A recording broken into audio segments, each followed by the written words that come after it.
The story of our ranch begins in the harsh winter of 1927, when my grandfather, Thomas "Tom" Mitchell, made what many considered a foolhardy decision during one of America's darkest economic periods. With nothing but calloused hands, an unwavering determination, and money scraped together from years of odd jobs, he purchased 220 acres of untamed Texas land. While others fled their farms during the early tremors of the Great Depression, my grandfather saw something different in these rolling hills and open spaces. He saw a future. Tom Mitchell wasn't born into farming or ranching. He'd grown up in Chicago, the son of a factory worker, but the industrial life never sat right with him. He'd tell me stories of how he'd spend his lunch breaks at the steel mill, staring out the grimy windows, dreaming of open skies and land that stretched to the horizon. When the opportunity came to buy this land, he didn't hesitate, even though most thought he was throwing away his life savings on a fool's errand. The first year was brutal. With no existing structures on the property, my grandfather lived in a canvas tent while he began the arduous task of building our family's legacy from the ground up. He'd wake before dawn, working by lantern light to lay out his plans, and continue well past sunset, determined to make his dream a reality. The local farmers, though initially skeptical of the city boy trying to make it in their world, soon came to respect his tenacity. The barn came first. Grandfather believed that having a proper shelter for future livestock was more important than his own comfort. He'd learned carpentry during his brief stint in the Army, and those skills proved invaluable. Every beam and board was carefully selected and placed with precision that would stand the test of time. Even today, nearly a century later, that barn stands as solid as the day he completed it, its weathered timbers telling the story of countless storms weathered and seasons passed. The farmhouse followed in the spring of 1928. It wasn't grand by any measure, a simple two-bedroom structure with a kitchen and living area, but it was built with such care that you could feel the love in every nail and joint. Grandfather had designed it with family in mind, though at the time he was still a bachelor. He believed in building for the future, not just the present. The wide porch that wrapped around the east and south sides became a gathering place for generations of our family, a place where stories were shared, meals were enjoyed, and life's important moments were celebrated. As the Depression deepened and banks failed across the country, our ranch became a testament to self-sufficiency. Grandfather diversified his operations, raising cattle for beef, maintaining a small dairy herd, growing vegetables, and even keeping bees. Nothing was wasted, and every part of the land was put to productive use. He developed a system of rotating pastures that we still use today, understanding intuitively what many modern farmers are just now rediscovering about sustainable land management. In 1931, the ranch faced its first major challenge when a severe drought hit the region. Many neighboring farms folded, but Grandfather's foresight in digging a deep well and creating a system of irrigation ditches saved our livestock and crops. It was during this crisis that he met my grandmother, Sarah, who was teaching at the local schoolhouse. She would often tell me how she fell in love not just with Grandfather, but with his vision and determination. They married in 1932, and together they transformed the ranch from a survival operation into a thriving family business. The lessons learned during those early years became the foundation of our family's philosophy about ranching. Grandfather insisted that working the land was more than just a way to make a living. It was a way of life that required respect for nature, planning for the future, and an understanding that every decision made today would affect generations to come. He meticulously documented everything in leather-bound ledgers that we still preserve: rainfall patterns, cattle lineages, crop yields, and the countless small observations that make up a rancher's wisdom. My father was born in 1935, and from his earliest days, the ranch was his classroom. Grandfather believed in teaching by doing, and by the time my father was 10, he knew every inch of our 220 acres. He could tell you where the best grass grew in spring, which parts of the creek held the deepest pools for fishing, and how to read the weather from the way the wind bent the prairie grass. These weren't just practical skills. They were part of a deeper education about responsibility, stewardship, and the importance of maintaining what previous generations had built. When I was born in the late 1960s, the ranch had already established itself as one of the most respected agricultural operations in the county. The original 220 acres had been carefully maintained and improved, with each generation adding its own contributions while respecting the foundations laid by those who came before. The old barn still stood proud, though it had been joined by newer structures as our operations expanded. The farmhouse had been modestly enlarged, but we kept the original porch where Grandfather used to sit and watch the sunset, believing that some things were too precious to change. Growing up, I learned the ranch's history not just through stories, but through the physical connection to the land itself. Every fence post had a story, every field held memories, and every structure bore the marks of the hands that built and maintained it. The creek where I learned to fish was the same one where my father had learned, and before him my grandfather had watered his first herd. This continuity, this deep connection to place and purpose, became as much a part of me as my own name. Today, as I look out over the same land that my grandfather first saw in 1927, I can appreciate the true magnitude of his vision. What started as 220 acres of raw potential has become a living legacy, a testament to the power of determination and the importance of preserving our agricultural heritage. Every sunrise over the eastern pasture, every call of wildlife in the creek bottom, and every season that passes reminds me that I'm not just a rancher. I'm a custodian of a dream that began almost a century ago. For decades, our ranch existed in a kind of timeless rhythm, marked not by the relentless ticking of clocks, but by the natural cycles of the land. Each day began the same way, with the sun peeking over the eastern horizon, painting the sky in brilliant shades of orange and pink that would make even the most talented artist envious. These were the moments I cherished most, standing on the same porch my grandfather built, coffee cup in hand, watching the land come alive with the first light of day. The seasons flowed one into another like a well-choreographed dance. Spring brought the symphony of new life, calves taking their first wobbly steps in the pasture, wildflowers carpeting the meadows in explosions of blue, yellow, and purple, and the sweet smell of fresh grass carried on the morning breeze. These were busy times, filled with the essential tasks of working cattle, mending winter-damaged fences, and preparing fields for summer crops. But there was joy in the work, a sense of connection to something larger than ourselves. Summer days stretched long and lazy, the Texas heat shimmering above the fields like a mirage.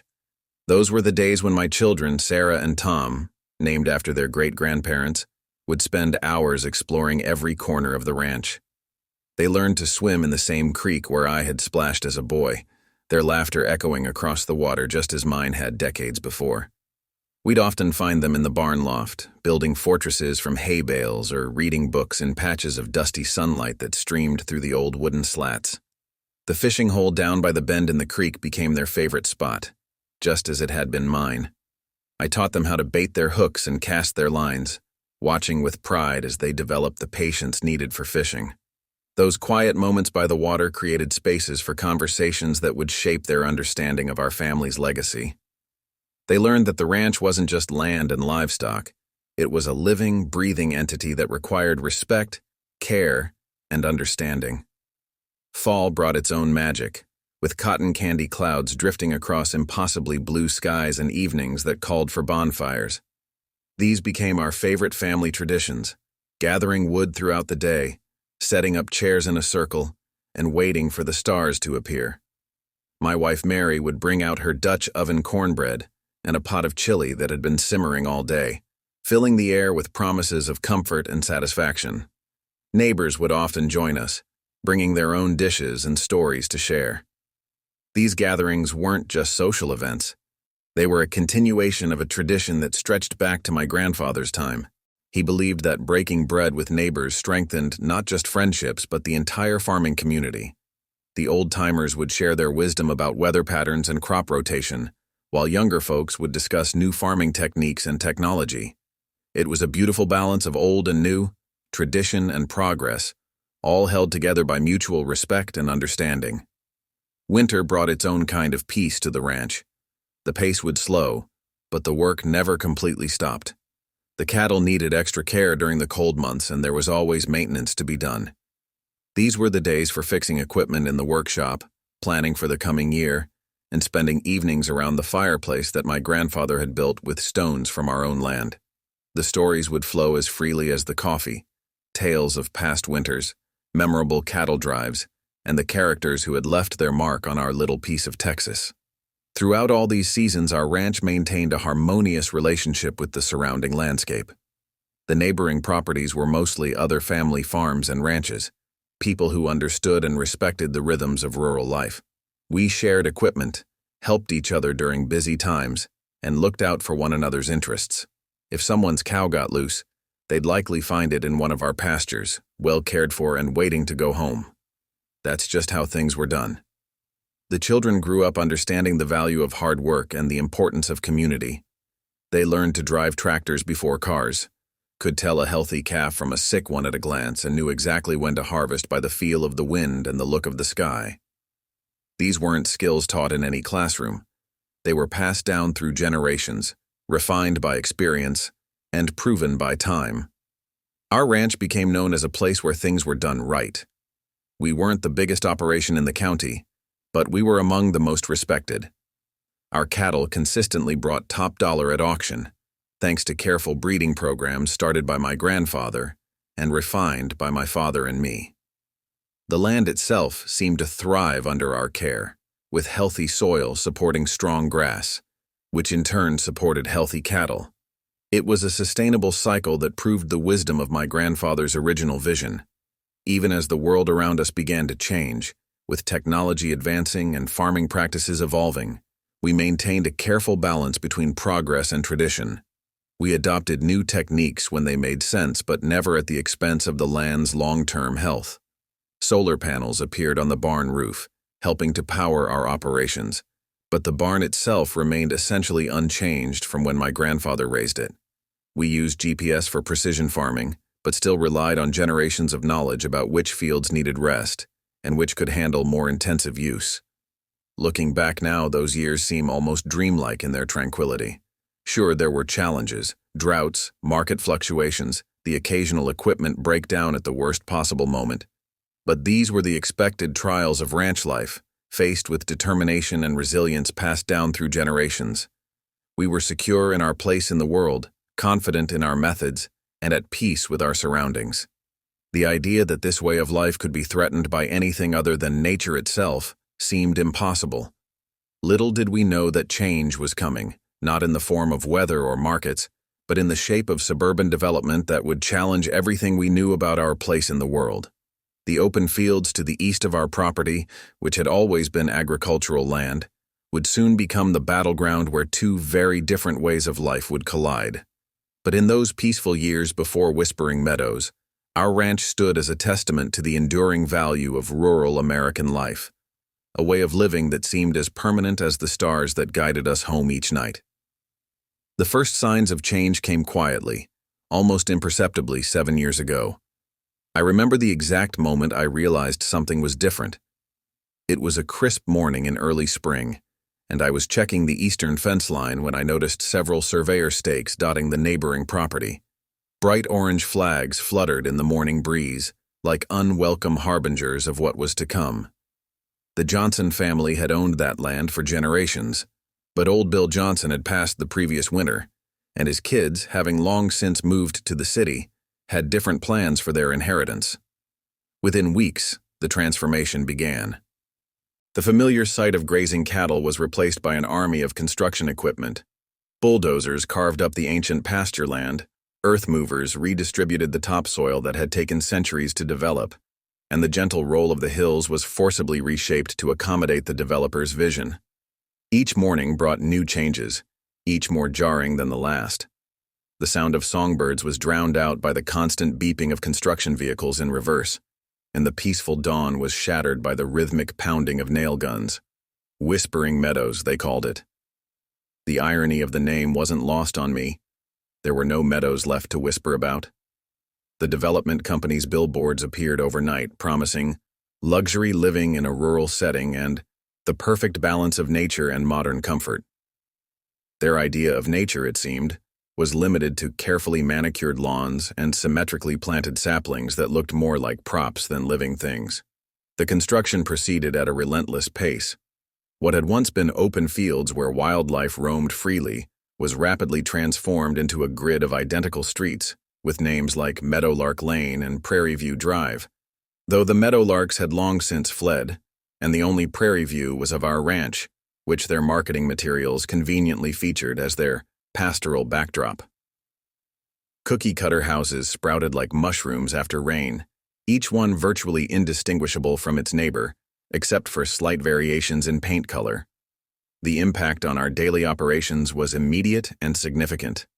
Our cattle, which had grown accustomed to the peaceful rhythms of rural life, became increasingly agitated by the constant construction noise. The dust from the development site would drift across our property, coating our equipment, and forcing us to keep the horses in the barn more often than not. The natural drainage patterns that had existed for generations were disrupted by the new grading, leading to increased runoff onto our land during heavy rains.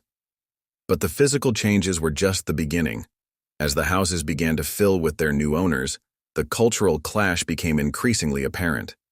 Many of the newcomers had moved from the city, attracted by the idea of country living, but with very different expectations of what that actually meant. They wanted the aesthetic of rural life without any of its realities. The first complaints started rolling in about the early morning sounds of our operations, the lowing of cattle, the rumble of tractors, the occasional repair work that needed to be done before dawn.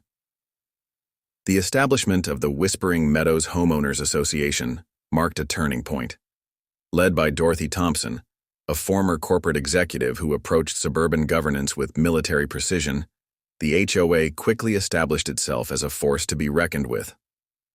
Their rulebook was thick enough to stop a bullet, with regulations covering everything from acceptable mailbox designs to the precise height grass should be maintained at 2.5 inches, no more, no less.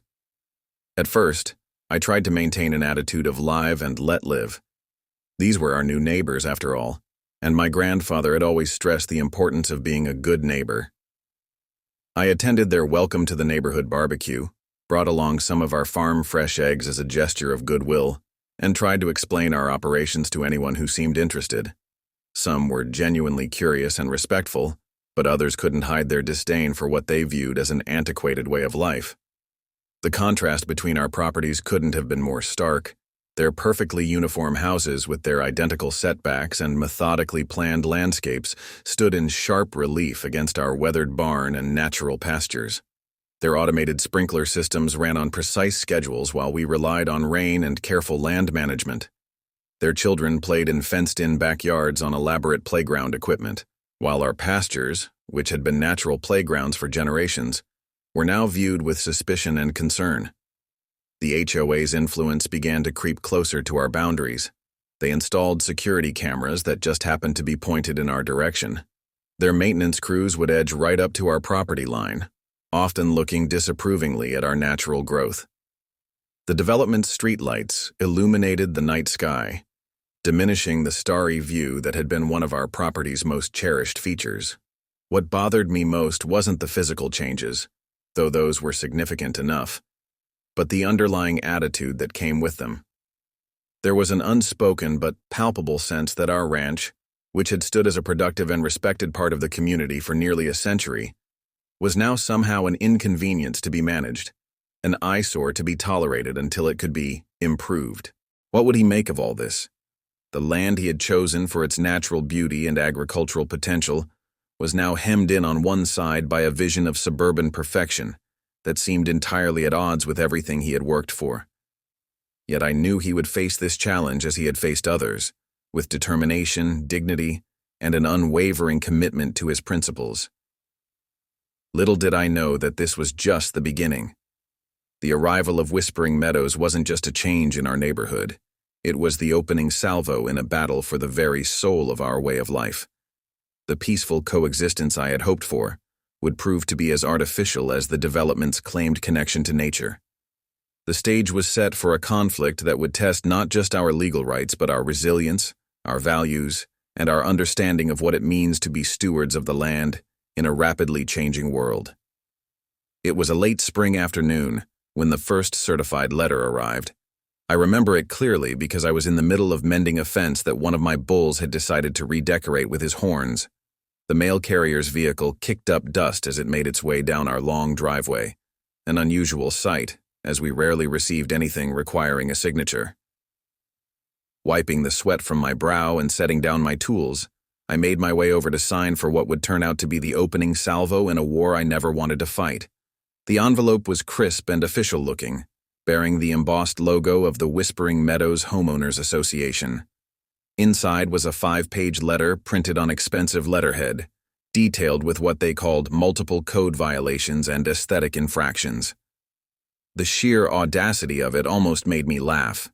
Here was an organization that had existed for less than a year, trying to dictate terms to a ranch that had operated successfully for nearly a century. The list of alleged violations was both extensive and absurd.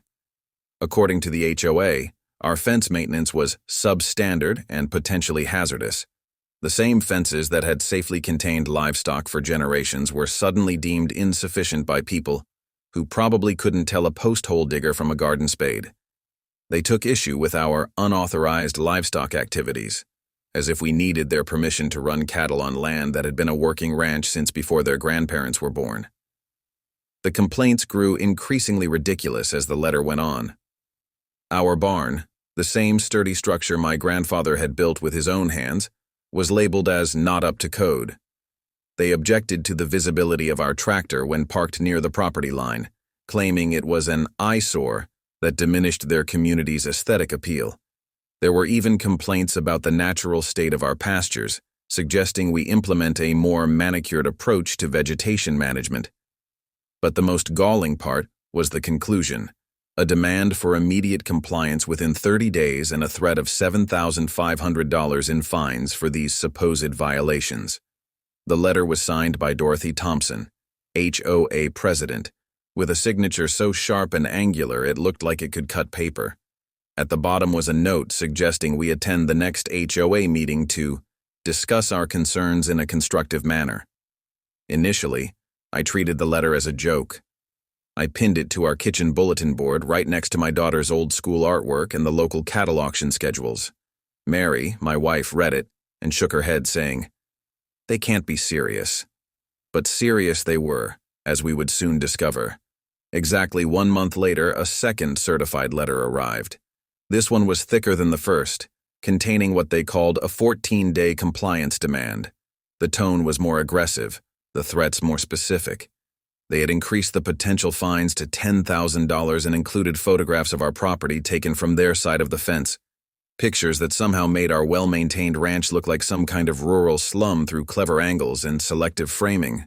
This time, they had enlisted a law firm to add weight to their demands. Goldstein Meyer and Associates had attached their own letter, filled with legal jargon and vague threats about property value protection and community standards enforcement.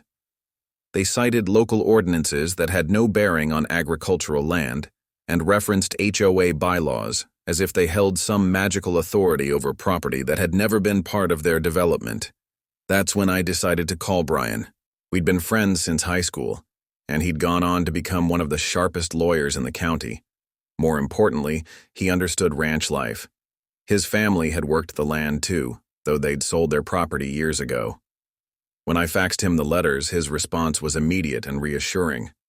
"Jake," he said, his voice carrying that calm confidence I'd always envied, "they don't have a leg to stand on. Your property isn't part of their development. You never signed any HOA agreements, and agricultural land has specific protections under state law. They're trying to bully you with paperwork, hoping you'll cave without a fight." Brian explained that what the HOA was attempting was not just inappropriate, but potentially illegal.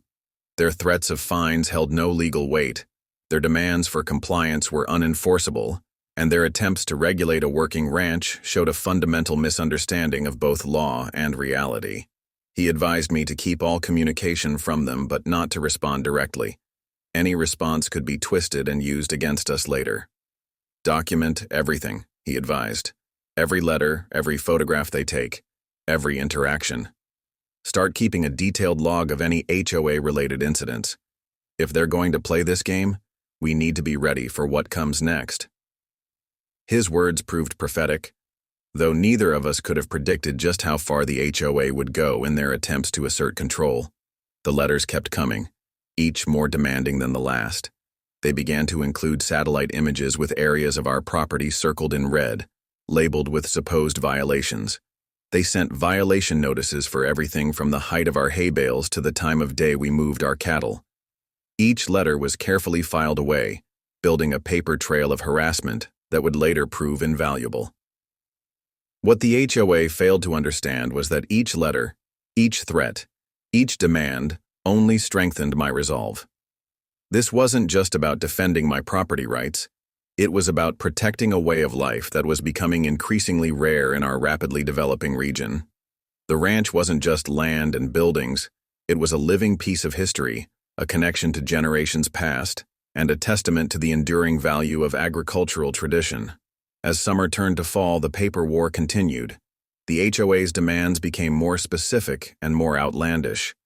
They wanted us to paint our barn in approved community colors, to restrict cattle movement to areas not visible from their properties, and to implement a noise reduction strategy for early morning farm operations. Each demand showed a deeper misunderstanding of what a working ranch actually was and how it functioned. Looking back, these letters were just the beginning, the first shots in what would become a much larger battle. But they revealed something important about our opponents. They believed that their vision of suburban perfection was not just preferred but somehow morally superior to our agricultural tradition. They saw our ranch not as a vital part of the region's heritage and economy, but as an obstacle to their conception of progress.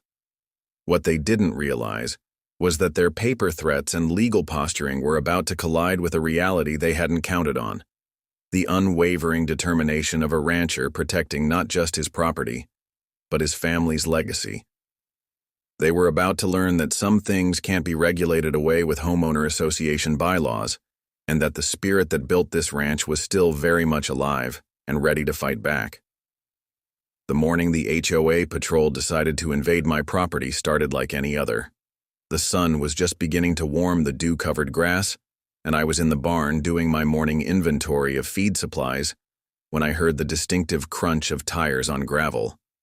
Through the barn door, I spotted a white pickup truck I'd never seen before, decorated with an oversized HOA patrol decal that looked like something out of a discount police supply catalog. The truck rolled to a stop near my front gate with an air of unearned authority. 3 figures emerged, and even from a distance, their matching outfits made them look like actors in a low-budget community theater production. They wore crisp white polo shirts with HOA emblazoned across the chest in bold black letters, khaki pants pressed to perfection, and what appeared to be brand-new work boots that had clearly never seen a day of actual work. Leading the group was Dorothy Thompson, the HOA president, her silver hair perfectly coiffed despite the morning breeze. She carried a clipboard like it was a badge of office, her reading glasses perched on the tip of her nose as she surveyed my property with the air of a general planning an invasion. To her right stood Gary Peterson, the HOA vice president, a man whose permanent scowl seemed to have been etched into his face by years of finding fault with everything around him. The third member was Catherine Martinez, the HOA secretary, who looked distinctly uncomfortable with the whole situation, constantly checking her phone as if hoping for an emergency call that would excuse her from this misadventure. I watched as they began their unauthorized inspection, snapping photos with their phones and making notes on their clipboards. They moved with an officious air, pointing at various features of my property and shaking their heads in disapproval. Dorothy was particularly animated, gesturing toward my barn with the kind of disdain usually reserved for condemned buildings. That's when I decided to fire up my ATV. The rumble of the engine must have startled them. Catherine actually jumped as I drove across the pasture toward them. I couldn't help but notice how out of place they looked, their pristine outfits contrasting sharply with the natural environment around them. As I approached, Dorothy turned to face me with what I can only describe as a practiced smile, the kind that doesn't quite reach the eyes. "Good morning," she said, her voice dripping with artificial sweetness. "We're conducting a routine inspection of adjacent properties that impact our community standards." I killed the ATV's engine and stood up, making sure to take my time. Years of ranch work had given me a presence that tends to make city folks uncomfortable, and I wasn't above using that to my advantage. "This is private property," I stated flatly. "You're trespassing." Dorothy's smile didn't waver, but her grip on her clipboard tightened. "Actually," she replied, pulling out a laminated copy of what appeared to be HOA bylaws, "our authority extends to properties that affect the aesthetic and property values of Whispering Meadows. We're well within our rights to ensure compliance with community standards." Gary chose that moment to chime in, his voice carrying the smug confidence of someone who's never been told no. "We've documented numerous violations," he declared, waving his phone at me. "Your fence line is unsightly, your livestock are visible from community areas, and that barn." He trailed off, shaking his head as if the very existence of a working barn was a personal affront. "Let me make this real simple," I replied, feeling my patience wearing thin. "You have exactly two choices. You can leave my property right now, or I can call the sheriff and have you removed for trespassing. Either way, you're leaving." Catherine had the good sense to look nervous, taking a step back toward their truck. But Dorothy stood her ground, her facade of politeness cracking slightly. "We're conducting official HOA business," she insisted. "Your non-compliance with community standards is affecting property values in Whispering Meadows. We have documented evidence of multiple violations." I cut her off by pulling out my phone and dialing Deputy Bruce's number. I've known Bruce since he was a rookie, and he understands ranch life, having grown up on one himself. I put the phone on speaker so they could hear the conversation. "Morning, Jake." Bruce's familiar drawl came through clearly. "What can I do for you?" "Morning, Bruce. I've got 3 people from the Whispering Meadows HOA trespassing on my property. They're refusing to leave. Think you could come out and explain private property laws to them?" Bruce's sigh was audible. "Be there in 20 minutes. Don't let them touch anything." Dorothy's face had turned an interesting shade of red, but she maintained her rigid posture. "This is completely unnecessary," she declared. "We're merely following HOA protocols." "Your protocols don't mean a thing on my land," I interrupted. "Now you can either wait here for Deputy Bruce or you can leave. Those are your only options." The next 20 minutes were a study in uncomfortable silence. Gary continued taking photos, though his hands were shaking slightly now. Catherine had retreated to the truck entirely, while Dorothy stood her ground, occasionally consulting her clipboard as if it contained some magical authority that would legitimize their presence. When Deputy Bruce's patrol car pulled up, I could see the mix of amusement and exasperation on his face. He'd been dealing with similar conflicts ever since Whispering Meadows had been built, though this was the first time they'd been bold enough to actually enter private property. Bruce approached with the calm authority that comes from years of handling rural disputes. "Folks," he began, "I'm going to explain this once. This is private property. It's not part of your HOA. Your bylaws have no authority here. You're currently trespassing, and if you don't leave immediately, I'll have to take official action." "Folks," he began, "I'm going to explain this once. This is private property. It's not part of your HOA. Your bylaws have no authority here. You're currently trespassing, and if you don't leave immediately, I'll have to take official action." Dorothy attempted to argue, pulling out her laminated bylaws again, but Bruce cut her off. "Ma'am, those papers don't mean anything here. This is a working ranch that predates your development by nearly a century. Your HOA has no jurisdiction over this property. Now I'm giving you the opportunity to leave without this becoming a legal issue. I suggest you take it." The defeat in their retreat was palpable. They climbed back into their truck, Dorothy in the passenger seat still clutching her clipboard like a shield. As they drove away, Bruce turned to me with a knowing look. "They're going to be trouble, Jake. Document everything. Get yourself some security cameras. Something tells me this isn't over." He was right, of course. The HOA patrol incident, as it came to be known, wasn't the end of their campaign. It was just the beginning, but it marked a crucial turning point. They had crossed a line from paper harassment to physical intrusion, and in doing so they had shown their true colors. More importantly, they had given us something concrete to work with in the legal battle that was surely coming. As I watched their truck disappear in a cloud of dust, I couldn't help but think about how far they had overstepped. They had come onto my land, attempting to impose their suburban rules on a working ranch, acting as if their carefully manicured vision of the world should override generations of agricultural tradition. They had no idea of the fight they had just started, or the determination they would face in trying to force their will upon this land. Little did they know, their HOA patrol had just provided exactly the kind of evidence we needed to take this conflict to the next level. Their ill-conceived inspection would come back to haunt them in ways they couldn't imagine, and it would mark the beginning of a battle that would test not just the legal boundaries of their authority, but the very principles upon which their suburban dreams were built. Following the HOA patrol incident, any pretense of civility evaporated like morning dew under the Texas sun. Rather than backing down after their humiliation, the HOA seemed to take their failed inspection as a personal affront, launching what could only be described as a full-scale harassment campaign against my ranch. The intensity of their efforts suggested that Dorothy and her crew weren't just enforcing rules anymore. This had become a vendetta. The first sign of escalation came in the form of violation notices. Not mailed this time, but physically stapled to every fence post along the property line between my ranch and Whispering Meadows. Bright orange papers fluttered in the breeze like some kind of demented warning flags, each one detailing supposed infractions in bold, aggressive typography. The sight of these papers, carelessly attached to the very fences they claimed were substandard, was both infuriating and absurd. But the HOA's tactics didn't stop there.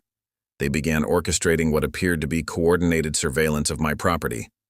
Residents would park their cars along the development's access road, binoculars in hand, taking notes and photographs.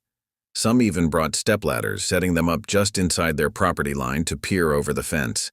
It was like living next to an army of amateur spies, each one desperate to catch some violation of their precious community standards. The photography became particularly intrusive. Every morning brought new faces with cameras, smartphones, and tablets, all documenting what they perceived as violations. They photographed my cattle, my equipment, my barn, and even my family going about our daily routines. The constant clicking of cameras and hum of drones hovering near the property line created an atmosphere of perpetual surveillance that began to wear on all of us. Social media became their weapon of choice for spreading discontent. Through various neighborhood groups and platforms, the HOA leadership encouraged residents to document and report every perceived slight against their suburban sensibilities. Posts appeared daily, ranging from complaints about early morning tractor noise to hysterical warnings about the health hazards of living near agricultural operations. Some residents even started a Facebook group called Save Our Subdivision, dedicated to documenting the supposed negative impacts of my ranch on their property values. The harassment took on increasingly creative forms. Anonymous complaints began flooding county offices, reports to the health department about non-existent manure runoff, calls to animal control about perfectly healthy cattle, and even attempts to get the Environmental Protection Agency involved over standard agricultural. Each complaint required investigation. Each investigation took time away from running the ranch, and each false report added to the growing file of harassment evidence we were building. Then came the day of the golf cart incident, an event that would prove to be the tipping point in our ongoing conflict. I was out in the back pasture checking on a pregnant heifer when I heard an unfamiliar sound coming from the direction of the front gate. By the time I made it back, chaos had erupted. Dorothy and Gary, in their infinite wisdom, had decided to conduct another inspection, this time from the seat of an electric golf cart they had driven onto my property. The sight would have been comical if it weren't so dangerous. There they were, Dorothy at the wheel of a white golf cart emblazoned with the HOA logo, Gary beside her with his ever-present clipboard, zipping around my property like they were on some sort of suburban safari. They had driven through an open gate, left accessible for a feed delivery I was expecting, and their unexpected presence had spooked my cattle. Anyone with an ounce of ranch experience knows that startled cattle are dangerous cattle. The golf cart's unfamiliar electric whine and erratic movement had caused my herd to panic. By the time I arrived on my ATV, a section of interior fencing had already been damaged. and several animals were showing signs of distress. One of my best heifers had been injured in the chaos, requiring immediate veterinary attention. The scene quickly descended into pandemonium.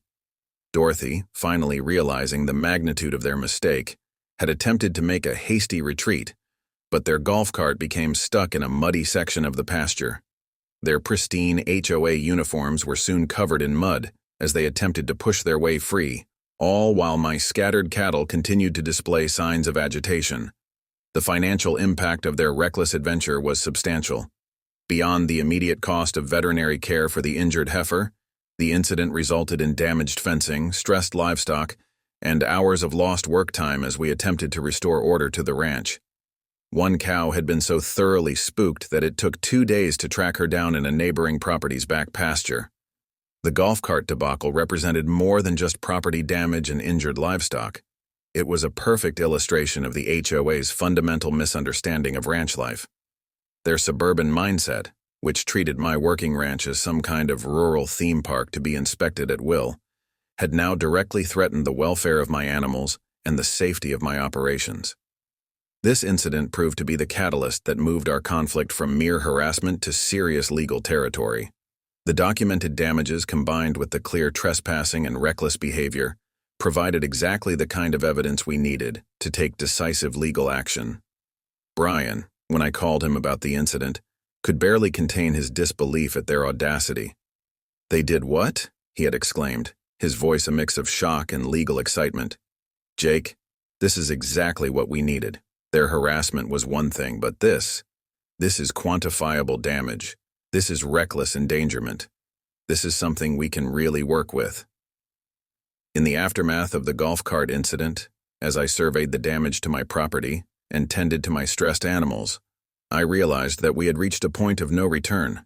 The HOA's escalating harassment had moved beyond annoying to actively dangerous, and it was clear that they wouldn't stop unless forced to do so through legal channels. That evening, as I sat at my kitchen table documenting the day's events and calculating the costs of repairs and veterinary care, I made a decision. It was time to stop playing defense. The HOA had chosen to escalate this conflict to a new level, and now they would learn that their actions had consequences. They had brought their suburban warfare to my ranch, and in doing so, they had finally given us the ammunition we needed to fight back effectively.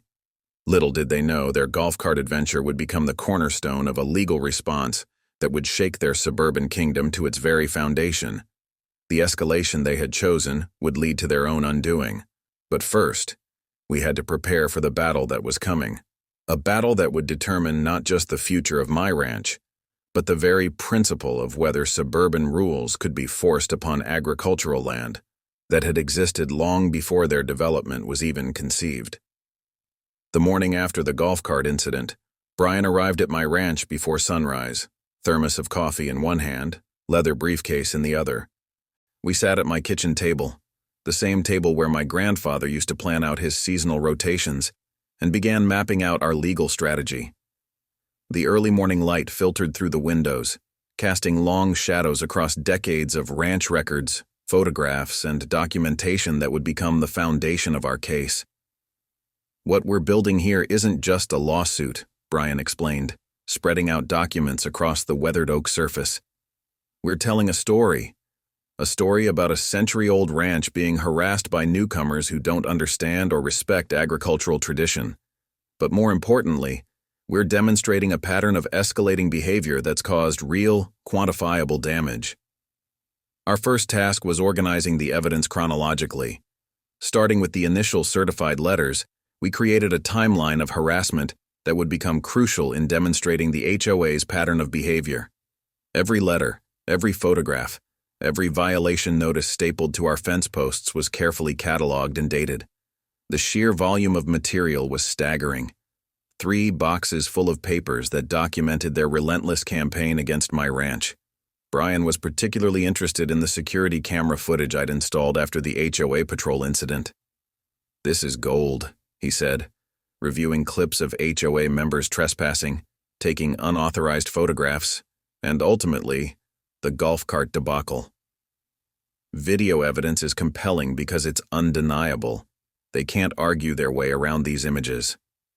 We spent days gathering testimonies from neighboring ranchers and longtime residents who had witnessed the HOA's behavior. Old Tom Wilson, whose property bordered mine to the north, provided a detailed affidavit about watching HOA members setting up stepladders to photograph over the fence. Sarah Martinez, who'd lived in the area for 40 years, documented how the development had disrupted traditional water drainage patterns, affecting all the surrounding agricultural properties. The veterinary records from the golf cart incident proved particularly damning. Dr. Peterson, our longtime vet, provided detailed documentation of the injuries sustained by my cattle, along with his professional assessment of the stress impact on the herd.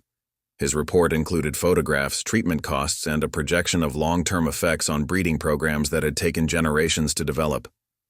"What makes this case strong," Brian explained one evening as we reviewed our mounting evidence, "is that we can show actual damages. This isn't just about hurt feelings or disagreements over aesthetics. They've caused measurable financial harm to your operation." We compiled a comprehensive damage assessment: veterinary bills for injured livestock, repair costs for damaged fencing, lost work hours dealing with their harassment, expenses for security cameras and documentation systems, impact on breeding programs, stress-related weight loss in the cattle, additional labor costs for heightened security measures. But perhaps our most powerful evidence came from the HOA's own social media activities. Their Save Our Subdivision Facebook group had become a treasure trove of self-incrimination. Screenshots showed HOA board members actively encouraging harassment, coordinating surveillance efforts, and even discussing ways to force the ranch out of operation. Their digital trail revealed a calculated campaign that went far beyond normal community oversight. Historical documentation became another crucial element of our case. We retrieved the original deed from 1927, along with decades of agricultural use records, tax filings, and county recognition of the ranch's historical significance. These documents established not just our prior claim to the land, but the ranch's long-standing role in the community's agricultural heritage. "What we're establishing," Brian said, spreading out aerial photographs showing the ranch's boundaries decades before Whispering Meadows existed, "is that this isn't just about property rights. It's about preserving a way of life that was here long before they arrived." Expert testimonials added weight to our case.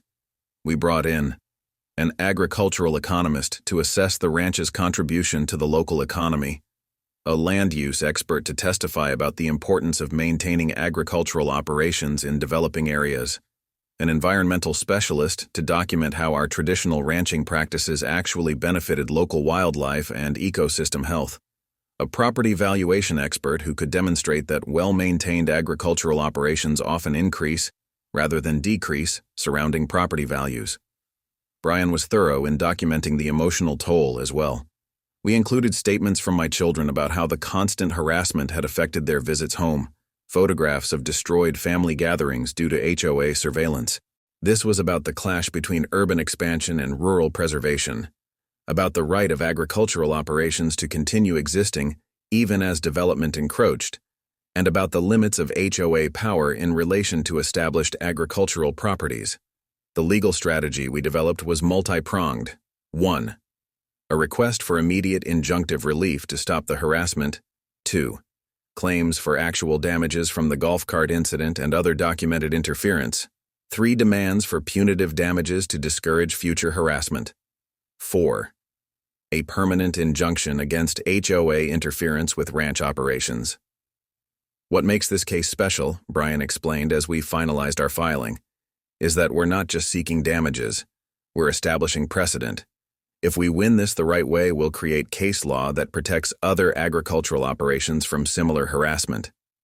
The day we filed the lawsuit, I felt a mix of emotions. Part of me was sad that it had come to this, that neighbors couldn't find a way to coexist without legal intervention. But a stronger part knew this was necessary, not just for my ranch, but for every farmer and rancher facing similar pressures from expanding suburban development. As we walked out of the courthouse, Brian turned to me with a confident smile. They thought they could bully a rancher into submission with paperwork and rules. They're about to learn that the law protects agricultural heritage just as much as it protects property values. Looking back at the courthouse steps, I couldn't help but think of my grandfather. He had faced his own battles to establish and maintain this ranch, fighting through the depression, droughts, and economic hardships.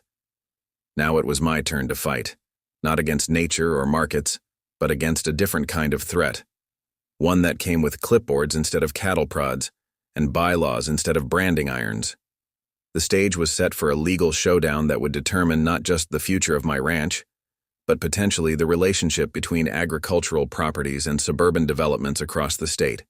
The HOA had started this fight with certified letters and golf cart inspections. We were going to finish it with something much more powerful, the full force of the law and a century of agricultural tradition behind us. The morning of the court hearing dawned clear and crisp, the kind of perfect fall day that usually would have found me out checking fence lines or moving cattle. Instead, I stood before my mirror, adjusting a tie that felt like a noose, preparing to face the HOA in court. The courtroom of the county courthouse was packed when we arrived, with what seemed like half of Whispering Meadows turning out to support their HOA leadership. Judge Bradley's courtroom had the kind of gravitas that comes from decades of legal proceedings. The old oak paneling and worn leather chairs spoke of countless disputes settled within these walls. The judge himself, a man in his late 60s with sharp eyes and a reputation for cutting through nonsense, sat behind his elevated bench like a hawk surveying his domain. Dorothy and her HOA contingent had arrived in force, looking more like they were attending a corporate board meeting than a rural county court session. They'd brought in a team of lawyers from a prestigious firm in the city, all sporting expensive suits and carrying leather briefcases that probably cost more than a month's worth of cattle feed. Their lead attorney, Richard Hawthorne III, had the polished look of someone who'd never set foot on actual farmland. As the proceedings began, Hawthorne presented the HOA's case with practiced eloquence. His argument centered around property values and community standards, painting my ranch as an outdated nuisance that threatened the modern, upscale vision of Whispering Meadows. He displayed professional photographs that somehow made my well-maintained ranch look like an eyesore, speaking about visual pollution and negative impact on community aesthetics. "Your Honor," Hawthorne declared with theatrical gravity, "the Mitchell Ranch represents a significant threat to property values in Whispering Meadows. Our community has invested millions in creating a premier residential development, and the continued operation of this agricultural facility in its current state undermines those investments." Dorothy took the stand next, her testimony a masterclass in selective perception.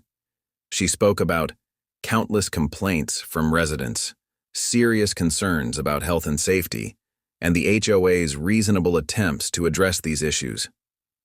When she described the golf cart incident, she made it sound like a peaceful fact-finding mission disrupted by unruly livestock.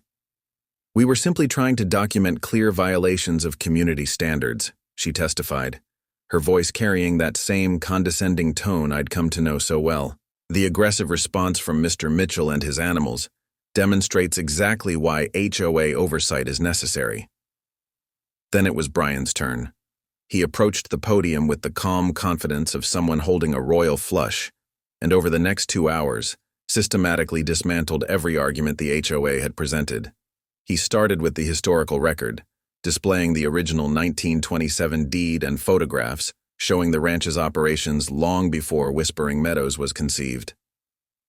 "Your Honor," Brian began, his voice steady and clear, "this case is about more than property values. It's about the attempted abuse of HOA authority to harass and eliminate a century-old agricultural operation that predates their development by nearly 100 years.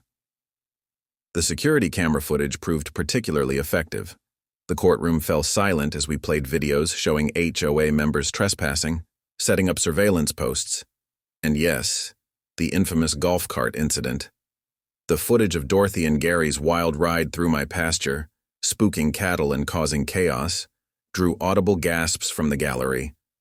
Brian methodically presented our evidence of harassment, the chronological timeline of escalating HOA actions, financial documentation of damages, expert testimonies about agricultural land use rights, veterinary records from the golf cart incident, affidavits from neighboring landowners, screenshots from the HOA's own social media showing coordinated harassment. Dr. Peterson's testimony about the impact on my cattle was particularly damning.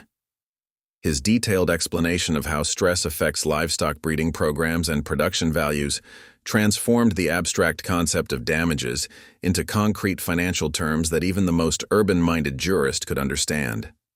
The turning point came during Brian's cross-examination of Dorothy. With surgical precision, he led her through a series of questions that exposed the HOA's true motives.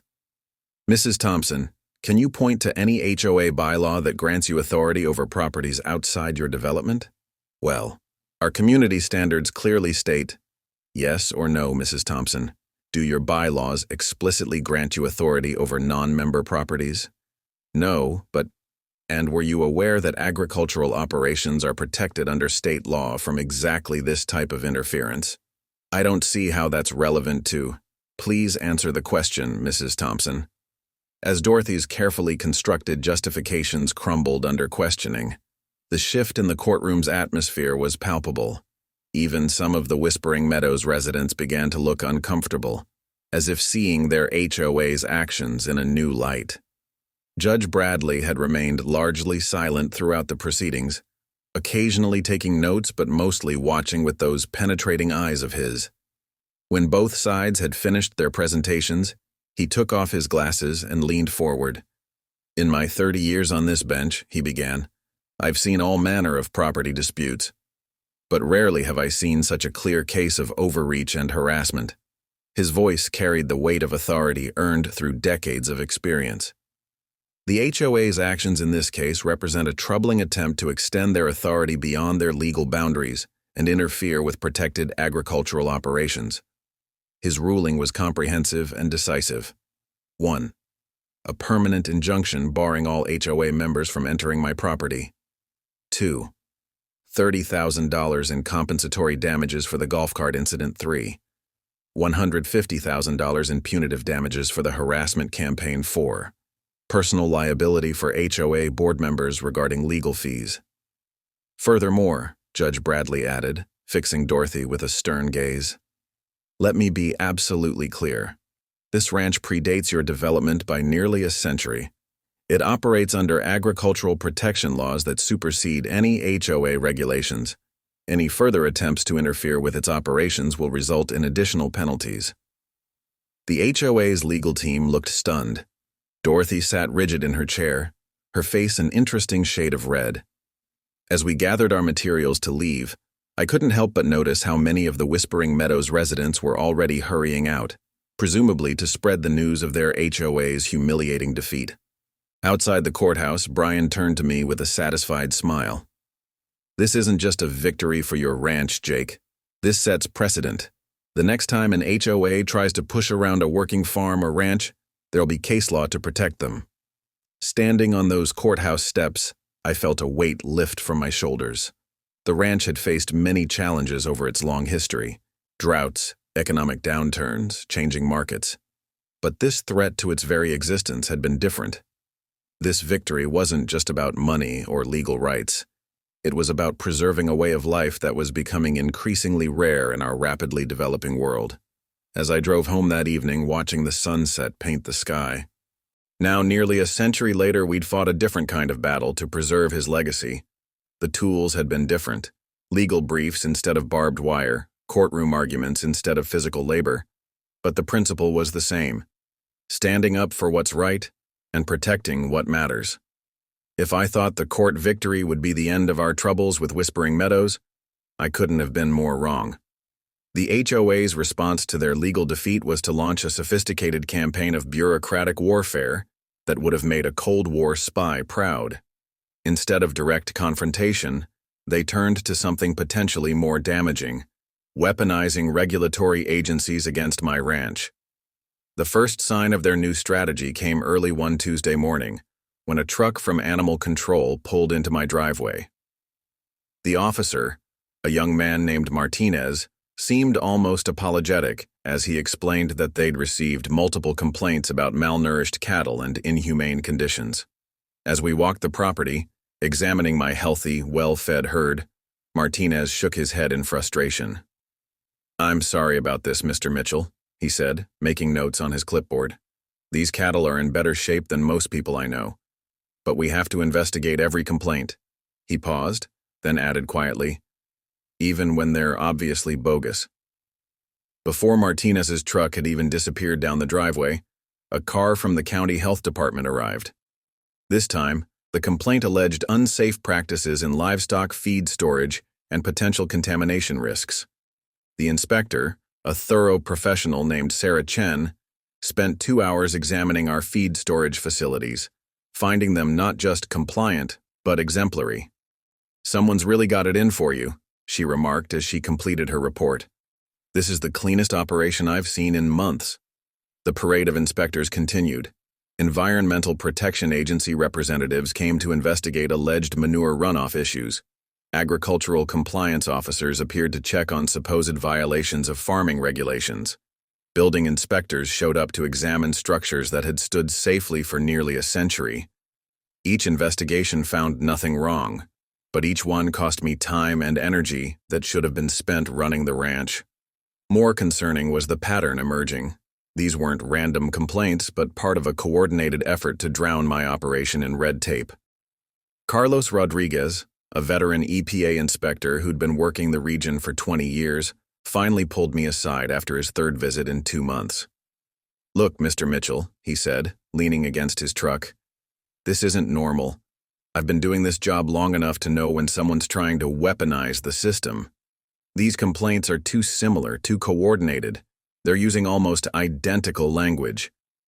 That conversation with Carlos sparked an idea. Working with Brian, we began tracking the complaints, looking for patterns. What we found was astounding. Through public records requests and some digital sleuthing, we uncovered a coordinated campaign orchestrated through private Facebook groups and messaging apps. The evidence was damning. Screenshots showed Dorothy and other HOA board members providing templates for complaints, coordinating submission timing, and even coaching residents on how to phrase their concerns to trigger mandatory investigations.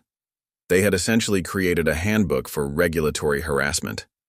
One particularly revealing post from Dorothy read, "Remember, we need to focus on health and safety concerns. Environmental issues require immediate investigation. The more complaints we file, the more inspections they'll have to deal with. Death by 1,000 paper cuts." The HOA had even gone so far as to create a shared spreadsheet tracking which agencies had been contacted and when, ensuring a steady stream of regulatory interference. They were literally scheduling their harassment, treating it like a project management exercise. What they hadn't counted on was the professional integrity of the inspection community. Many of these inspectors had known my family for years, had seen our operation in action, and understood the difference between legitimate concerns and manufactured complaints. They did their jobs thoroughly, as required by law, but they also kept detailed records of these suspicious patterns of reporting. Brian was ecstatic when he saw the evidence we'd gathered. "This is perfect," he said, spreading printouts across my kitchen table. "They've documented their own conspiracy. Every email, every post, every shared template is evidence of coordinated harassment." We compiled everything into a comprehensive report. Screenshots of HOA leadership coordinating complaint campaigns, records of identical language used across multiple complaints, timelines showing the suspicious timing of inspections. Commissioner Johnson, a normally reserved woman, was visibly angry. "This isn't just harassment," she declared during the public meeting. "This is an abuse of public resources and a waste of taxpayer money." The commissioners took immediate action, unanimously passing new regulations about frivolous complaints. Under the new rules, anyone filing complaints that proved to be knowingly false would be responsible for reimbursing the county for inspection costs. Furthermore, patterns of coordinated false reports could result in fines and legal consequences. But the real bombshell came when our evidence made its way to the district attorney's office. The DA took one look at the coordinated campaign of harassment and launched an investigation into the HOA board members for filing false reports and misuse of public resources. Suddenly, Dorothy and her crew found themselves on the receiving end of subpoenas. Their private messages, emails, and social media activities became subject to legal scrutiny. The investigation revealed an even deeper level of coordination than we'd initially discovered, including evidence that HOA funds had been misused to pay for private investigators to surveil my property. The HOA's carefully constructed campaign of regulatory harassment had backfired spectacularly. Instead of drowning my ranch in paperwork, they had created a paper trail of their own misconduct. Their attempt to use the system against me had exposed them to serious legal consequences. As the investigation unfolded, support within Whispering Meadows began to crumble. Residents who had been unwitting participants in the harassment campaign were horrified to learn how their HOA leadership had manipulated them. The monthly HOA fees they'd paid had been used not for community improvement, but to fund a personal vendetta against a neighboring property. Looking back, their strategy of regulatory harassment might have been clever if it hadn't been so thoroughly documented. In trying to bury my ranch in paperwork, they had instead created an irrefutable record of their own misconduct. It was a perfect example of how the very systems they tried to weaponize against me would ultimately provide the evidence needed to stop their harassment once and for all. As I watched the investigation unfold, I couldn't help but appreciate the irony. The HOA that had been so obsessed with rules and regulations had ended up being undone by their own paper trail. Their revenge attempt had not only failed, but had set the stage for an even more decisive confrontation, one that would permanently change the balance of power between our properties. When Brian suggested filing a RICO lawsuit against the HOA, I initially thought he was joking. RICO, Racketeer-Influenced and Corrupt Organizations Act, was something I associated with taking down mob bosses and drug cartels, not suburban homeowners associations. But as Brian laid out the evidence we'd gathered, the pieces started falling into place. RICO isn't just for organized crime in the traditional sense, Brian explained, spreading documents across my dining room table. It's designed to combat any organized group engaging in a pattern of illegal activities, and what we've uncovered here fits the bill perfectly. The evidence we'd gathered painted a damning picture of coordinated criminal behavior. Systematic harassment through false regulatory complaints, misuse of HOA funds for illegal surveillance, wire fraud through their coordinated online campaigns, conspiracy to interfere with legitimate business operations, documentation of their organized efforts to cause financial harm. Brian's legal team spent weeks preparing the RICO complaint, meticulously documenting every instance of coordinated harassment, every misused dollar of HOA funds, and every false report filed. The lawsuit named not just the HOA as an organization, but Dorothy and Keyboard members as individual defendants. What makes this case particularly strong, Brian explained, is the paper trail. They documented everything. Their social media posts, their group chats, their shared spreadsheets, they created a perfect record of their own conspiracy. When we filed the RICO suit, the reaction was immediate and dramatic. The HOA's insurance company, which had been handling their legal defense, suddenly backed away. Their representative made it clear that their policy didn't cover activities that could be considered criminal conspiracy. The HOA's high-priced legal team, faced with the mountain of evidence we'd presented, advised their clients to take this very seriously.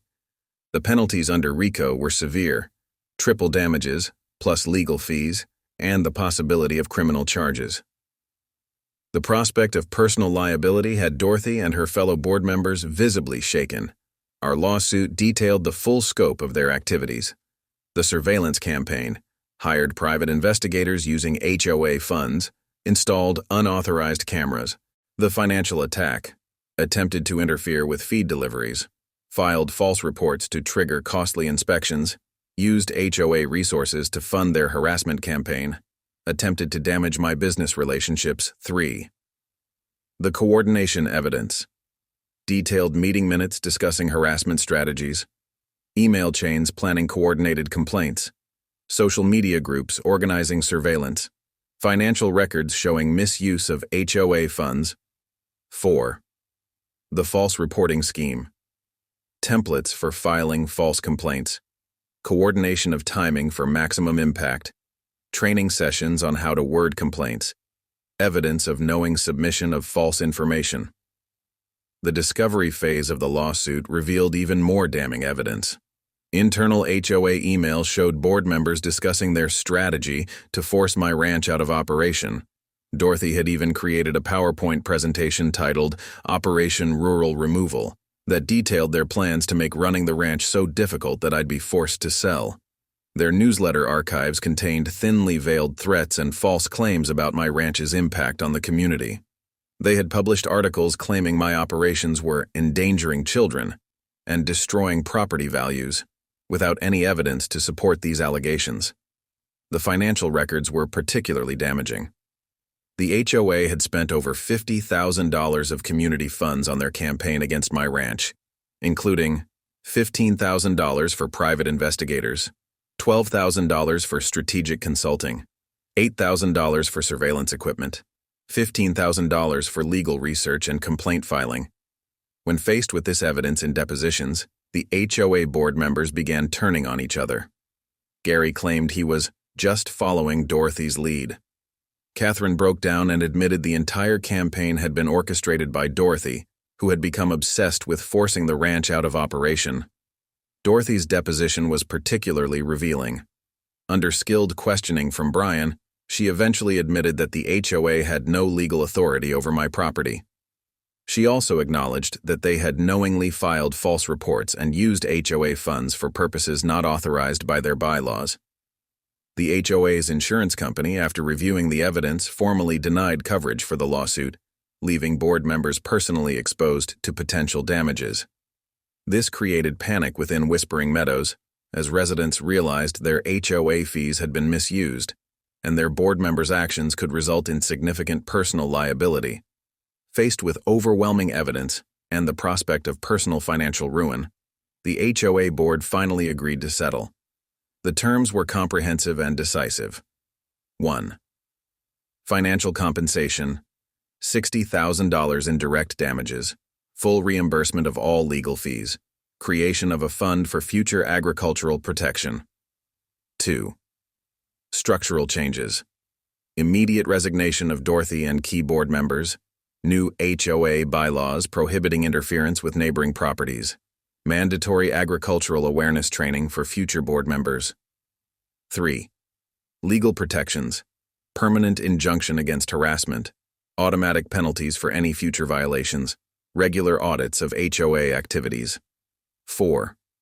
Community relations, public apology to my family and the ranch, educational programs about agricultural heritage, commitment to supporting local farming. The settlement came with a crucial addition. Any future harassment of neighboring properties would result in automatic liquidated damages of $115,000 per incident. This provision effectively created a financial deterrent against any future board members considering similar actions. The aftermath of the RICO suit transformed Whispering Meadows. Dorothy and her allies on the board resigned in disgrace.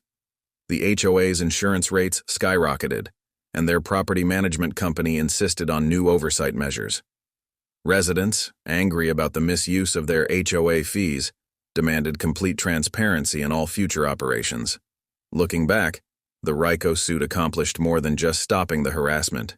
It established a legal precedent protecting agricultural operations from HOA overreach, created a model for other farmers and ranchers facing similar pressure, and demonstrated that coordinated harassment campaigns could have serious legal consequences.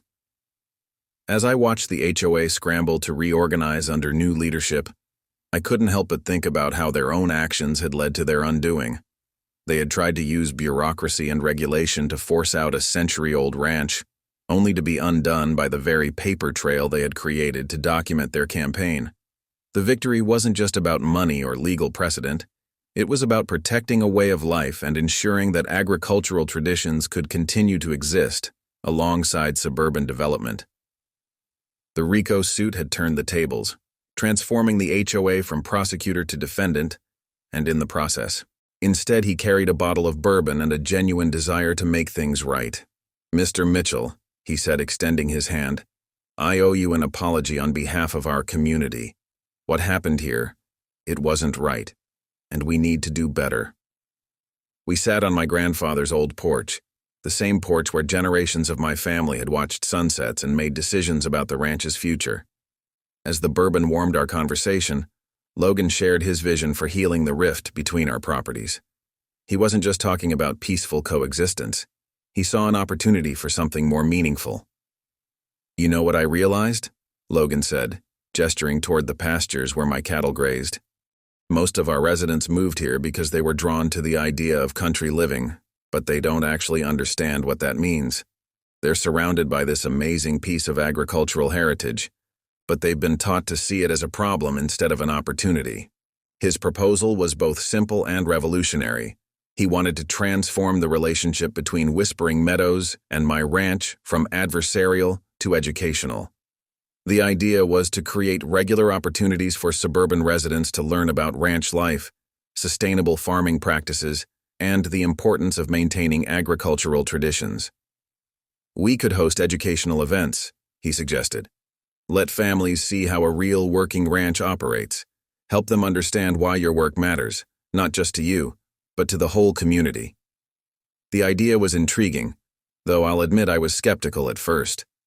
After years of harassment and legal battles, the thought of inviting Whispering Meadows residents onto my property seemed counterintuitive.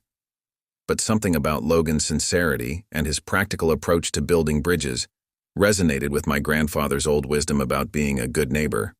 We started small with a Saturday morning introduction to ranch life event. I expected maybe a dozen people to show up. Instead, over 50 residents arrived, including families with children who had never seen a working ranch up close. Their genuine curiosity and enthusiasm were contagious. The transformation in attitudes was remarkable to witness. Children who had only seen my cattle from a distance now got to learn about animal care and handling. Parents who had complained about early morning tractor noise gained a new appreciation for the timing of agricultural operations. Even former critics began to see the ranch as an asset to their community rather than a nuisance. These educational events evolved into regular programs. 1. Seasonal ranch tours, spring calving demonstrations, summer harvest explanations, fall cattle roundup observations, winter feeding and care practices. 2. Agricultural education series, sustainable farming practices, animal husbandry basics, land conservation methods, weather pattern recognition. 3. Youth programs, 4-H club partnerships, school field trips, summer agriculture camps, hands-on farming experiences. 4. Community integration events, seasonal festivals, harvest celebrations, educational workshops, shared community projects. The impact on the younger generation was particularly meaningful. Children from Whispering Meadows, who had once been confined to manicured backyards, were now getting hands-on experience with agriculture. They learned where their food came from, how to care for animals, and the importance of land stewardship. Logan worked tirelessly to institutionalize these changes. The HOA bylaws were amended to include provisions for agricultural appreciation and education. New resident orientations now included information about the ranch's historical significance and its role in the community. The HOA newsletter, once a vehicle for complaints about the ranch, became a platform for sharing agricultural knowledge and celebrating rural traditions. The physical barriers between our properties began to dissolve as well. While proper fencing remained important for safety and operations, the psychological walls of mistrust and misunderstanding started to crumble. Residents began to see the ranch as an extension of their community's character, rather than a threat to it. One of the most significant changes came in the form of a community-supported agriculture CSA program. Working with Logan and interested residents, we established a small organic vegetable garden on a portion of my land. Families from Whispering Meadows could participate in planting, maintaining, and harvesting their own produce, learning valuable lessons about food production along the way. The transformation wasn't just one-sided. I found myself gaining a new perspective on my suburban neighbors. Many of them brought valuable skills and knowledge that contributed to our educational programs. A retired teacher helped develop curriculum for school visits. They learned about how traditional ranching practices could actually benefit local ecosystems and how proper land management could protect water resources and wildlife habitats. The economic benefits of this new relationship became apparent as well. Property values in Whispering Meadows actually increased as the community became known for its unique integration of suburban living with agricultural education. Real estate agents began marketing homes by highlighting their proximity to a working ranch that offered educational programs and community involvement opportunities. Perhaps the most profound change was in the community's children. Kids who participated in our programs developed a deep appreciation for agriculture and environmental stewardship. Some even began expressing interest in agricultural careers, a development that would have seemed impossible during the years of conflict. Logan's leadership proved transformative in other ways too. He established an agricultural advisory committee within the HOA, including both suburban residents and agricultural experts, to ensure that future decisions would consider both perspectives. The committee became a model for other communities facing similar rural-suburban integration challenges. As I watched this transformation unfold, I couldn't help but think about how my grandfather would have viewed these changes. He had always believed that the ranch should be not just a working operation, but a place of learning and community connection. In many ways, these new programs were fulfilling his vision in ways he could never have imagined. The ranch, which had once been seen as an obstacle to suburban development, had become a unique asset that set Whispering Meadows apart from other suburban communities. It was no longer just my family's legacy. It had become a shared heritage, a living classroom, and a bridge between two very different ways of life. Standing on my grandfather's porch today, watching the sun set over fields that have been in my family for nearly a century, I can't help but reflect on how close we came to losing it all. The ranch doesn't just look different now, it feels different. What was once a battlefield has become a bridge, connecting past and present, rural and suburban, tradition and progress. The physical signs of our conflict have long since faded. The surveillance cameras that once dotted the Whispering Meadows fence line are gone, replaced by welcome signs announcing upcoming ranch events. The old HOA warning posts have given way to educational plaques describing the seasonal rhythms of ranch life. Even the property line that was once so fiercely contested has softened, marked now by native wildflowers instead of stern notices about violations.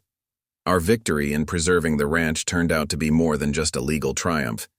It became a model for how agricultural heritage can coexist with suburban development. Law schools now use our case as a study in property rights and the limits of HOA authority. Agricultural advocacy groups reference our experience when helping other farmers and ranchers facing similar pressures.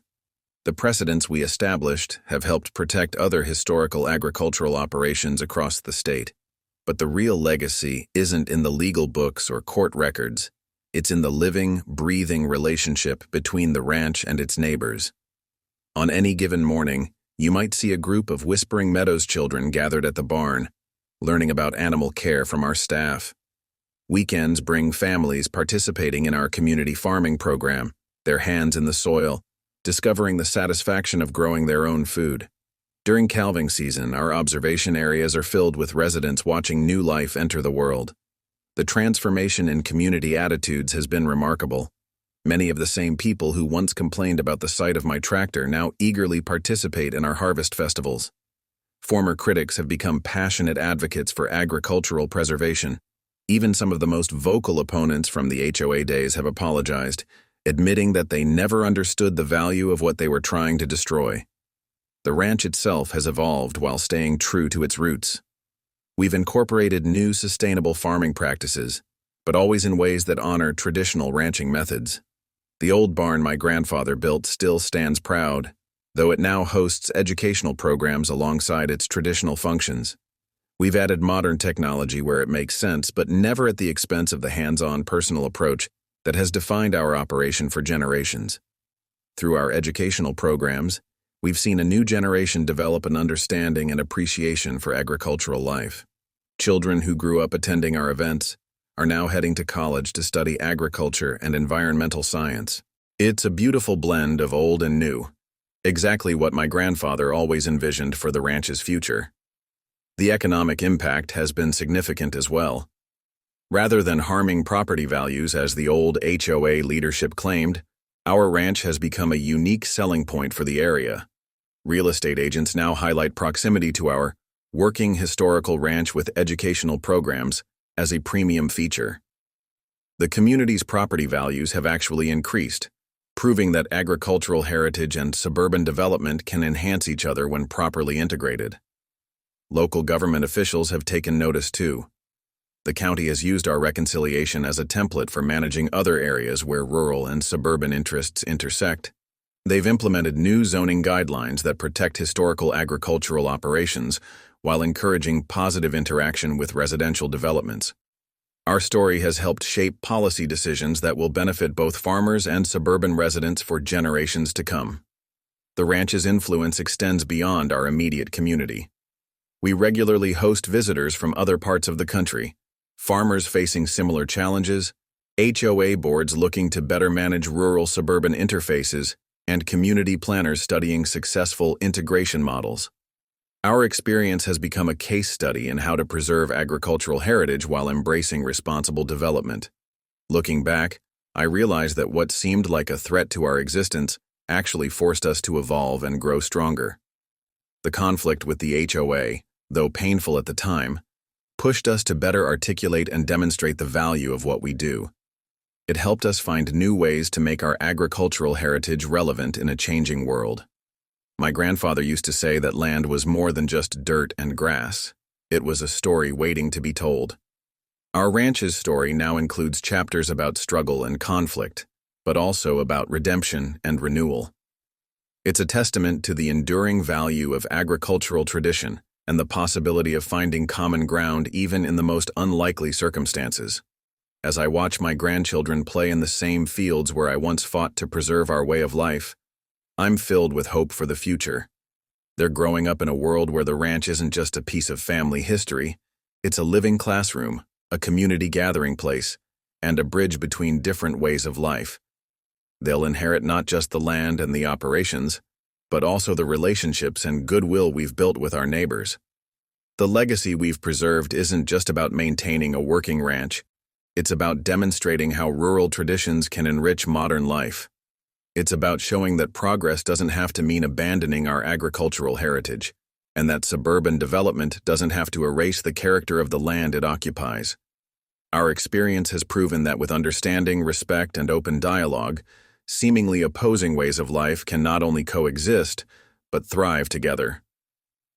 The ranch stands today not as a relic of the past, but as a living example of how agricultural tradition can adapt and flourish in a changing world.